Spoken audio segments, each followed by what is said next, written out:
nightmare. Really? About that play from TeBow. Tim TeBow. No! Yes! No! Welcome back, Tim. Oh, the hallelujah never gets old around here. Tim TeBow is battling for a roster spot in Jacksonville at tight end, but one NFL insider might have some bad news. Albert Breer, in his Monday morning quarterback article, wrote that he can't, quote, find anyone who thinks it'll work. So Shannon, please tell Skip why he is so wrong about TeBow. Well, they found one that'll make it work, and that's really the only one that matters, and that's Coach Urban Meyer. He's the only one that believes it can work, and so he's giving this kid an opportunity, Skip. But I just think it was a bad idea for a guy that's been away from the game for 6 years. And I don't fault him. I mean, hey, somebody gonna keep letting you try and do all these other things. I mean, if he doesn't make this, he'll try something else. Maybe he'll try professional soccer, or maybe he'll try, try to get on a bike and try the Tour de France. He's gonna try something that he can still possibly be good at, which is, I don't see it happening. Skip, to have to learn the nuances of playing the position, to run a route, to catch the football, to block. You don't believe he's going to play the traditional position of tight end H-back. It's going to be more short yardage and goal line, direct snap it to him, maybe get inside the red zone and throw it, have him throw a jump pass or something of that nature. But Skip, at some point in time, he's going to have to come to the reality of it. Tim TeBow, you can make the case that Tim TeBow is one of the 5 greatest college football players to ever play college football. That doesn't automatically guarantee he's going to be a great NFL player, because we've seen great college players, Skip, be great at that level and not mount to a hill of beans at the next level. And that's okay. Everybody's not meant to, trust me. Everybody that gets a degree from Harvard doesn't work on Wall Street or doesn't have these thriving, booming businesses. That's just not how it works. So just because you were great in college doesn't necessarily mean you're going to be great at the NFL level. Skip, I just don't get it. Why would you want the attention? You got Trevor Lawrence, the first pick in the draft, and ain't nobody really mentioning him. All we doing is talking about TeBow, a guy that's basically, he's a sideshow. He's not in the Big Tent. He's a sideshow. I don't get it. And I agree with the insiders. I don't know anybody outside of Jacksonville that thinks this is a good idea, but only Jacksonville is the only thing that matters. They believe, and their execs believe, this was a good idea, but it's a terrible idea. I cannot tell you how much I am loving this. I know you are. I'm loving the doubt. I'm loving the naysaying. I say, bring it on. I need more. Oh, I'm sure it's going to come. For me, this is 2011 all over again. When TeBow took the NFL on the wildest ride I think it's ever been on. And this is better because finally he's back with the only coach who really sees the rare value that Tim TeBow can bring to a football team, and that's obviously Urban Meyer.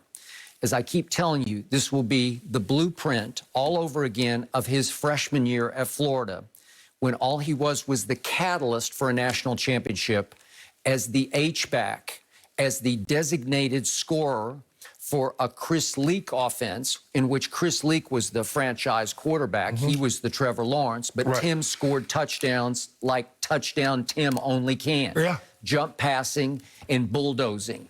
He did it with his will, and he's got killer will. As Urban Meyer said the other day, you will not find a more competitive maniac than Tim TeBow. He's only 33 years of age. He's been playing professional baseball the last 6 years. He's been attempting. He ain't playing. Stop saying that. He was practicing. All he did was make the all-star team at AA.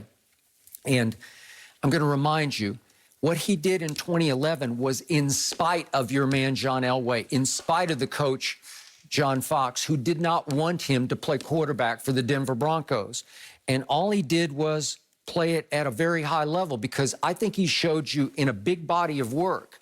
He's one of the great clutch playmakers in the history of the league. You say he can't play. You say he's a bust. You say he's a joke. You say he's a sideshow.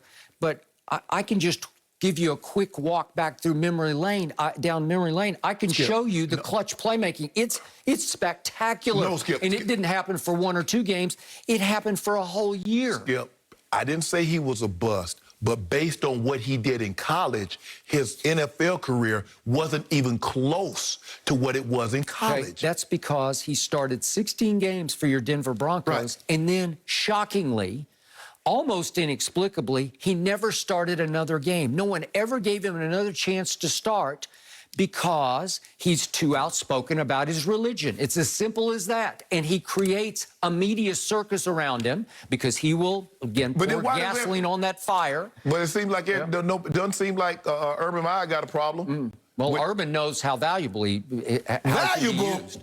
Valuable, he just helped him win a national championship and then won another. That was 13, 14 years ago. Yeah, he's 33 years of age. So let's quickly look back at what he did for your Broncos.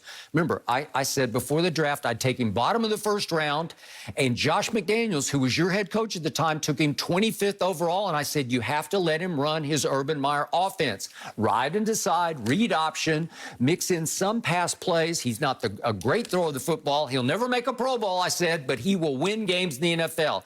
And what happened? Josh gets fired at midseason. Why did he get fired? Because he couldn't coach? No, it wasn't because he couldn't coach. He rubbed everybody in your franchise the wrong way. And then he goes to London and he goes Belichick in London and gets busted for it, right? He did. It was another illegal, what would you call it? Spying. Yes. Filming, okay? So all of a sudden, the man who picked Tim TeBow is gone. So they throw him into the fire late in the year. It was a 3-10 team at this point. And what did he do to Houston in a home game? He threw for 308 yards. The guy who can't threw for 308 and led a late, long touchdown drive that climaxed with him taking it in from 6 yards out, and they won 24-23 over Matt Schaub, who could definitely throw the football. And I said, that's pretty great, right? But no, Kyle Orton's going to start the next year. And he goes 1-3, and in the fourth game, which was also a loss of his fifth game, it fell to 1-4. What did TeBow do against San Diego? Remember that game when Elway said, "Oh, get him in, throw him in the fire"? Fox threw him in there late, and all he did was run 12 yards for a touchdown and then throw a 28-yard touchdown pass to Noshawn Marino, and they almost stole the game from the rival San Diego Chargers at that point. And finally, Elway said, "Okay, give him another, give him a start." It was the next week at Miami. And what happened? They tied the game with 15 seconds left because TeBow hit Daniel Fells with a touchdown pass and then ran for 2. And all of a sudden, it's 15-15. He wears number 15. I thought that was apropos. And then he leads a game-winning field goal drive in overtime. And here they go. They go out to Oakland, and he runs for 118 yards, and they win 38-24. And I'm thinking, uh-oh, guess what? The 1-4 team is starting to look like a hot team. And then what happens? He goes to Kansas City, hits Eric Decker with a late touchdown bomb to win that game 17-10.